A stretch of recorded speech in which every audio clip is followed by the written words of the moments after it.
കുറച്ച് ദിവസമായി അടുക്കള കിടന്ന് വരവാത്തതിന്റെ സങ്കടം എൻ്റെ മുഖത്ത് നന്നായിട്ടുണ്ട്. വീട്ടിലെ സാധനങ്ങളൊക്കെ തീർന്നിരിക്കുന്നുണ്ട്. 10 മണിയായപ്പോൾ ഞാനും ഷീലാമ്മയും കൂടെ പുറത്ത് സാധനങ്ങൾ വാങ്ങാൻ വേണ്ടി പോയി കേട്ടോ. അപ്പോൾ ഷീലാമ്മ പറഞ്ഞു ഞാൻ ആദ്യമായിട്ടാണ് ലുലുലു വരുന്നതെന്ന്. ഞാൻ ഓടിപ്പോയി തൈര് എടുത്തിട്ടുണ്ടായിരുന്നേ. പിന്നെ ദാണ്ടി കേക്ക് എല്ലാവർക്കും ഭയങ്കര ഇഷ്ടമായതുകൊണ്ട് അതും വാരിപ്പറക്കി എടുത്തിട്ടുണ്ടായിരുന്നു. ഇതിൻ്റെ പറഞ്ഞാൽ ഷീലാമ്മയ്ക്ക് വേറെ എടുത്തിട്ടുണ്ടായിരുന്നേ. അങ്ങനെ ഉള്ളി ഇഞ്ചി എല്ലാം വാരിപ്പറക്കി എടുത്തു. അമ്മ ആദ്യമായിട്ട് വരുന്നതുകൊണ്ട് തന്നെ അമ്മയ്ക്ക് ഒന്നും അറിയില്ലായിരുന്നേ. അങ്ങനെ ഞാൻ എവിടെ ബില്ലടിപ്പിക്കേണ്ടതെന്നും എവിടെയാണ് വെയിറ്റ് നോക്കേണ്ടതെന്നും എല്ലാം പുറകെ നടന്ന് പറഞ്ഞു കൊടുത്തു കേട്ടോ. ആ ഒരു സമയം കൊണ്ട് ഞാൻ ഓടിപ്പോയി ആപ്പിൾ എടുക്കാൻ നേരത്തെ ഈ ആപ്പിൾ ഞെക്കി പുളുത്തി വെത്താത്ത ആപ്പിളാണ് കേട്ടോ ഈ തപ്പി എടുക്കുന്നത്. കാരണം എല്ലാവരും ഇങ്ങനെ ഞെക്കി അതൊരു പരുവാക്കി വെച്ചേക്കും. പിന്നെ ചിക്കൻ വാങ്ങിച്ചിട്ടുണ്ടായിരുന്നു. ഇത് ഞാൻ വീട്ടിൽ ചെന്ന് കറി വെച്ചോളാൻ പറഞ്ഞേ. അങ്ങനെ ദാണ്ട പിന്നെ ഈ ഒരു അച്ചാർ അത് ഞാൻ വാരിപ്പറക്കി എടുത്തിട്ടുണ്ടായിരുന്നു.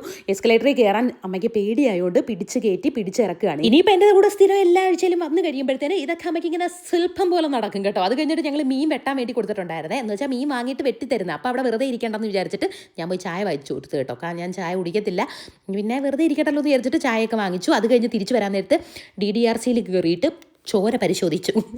ബ്ലഡ് കൊടുത്തിട്ടുണ്ടായിരുന്നു കേട്ടോ ചെക്ക് ചെയ്യാൻ വേണ്ടിയിട്ട്.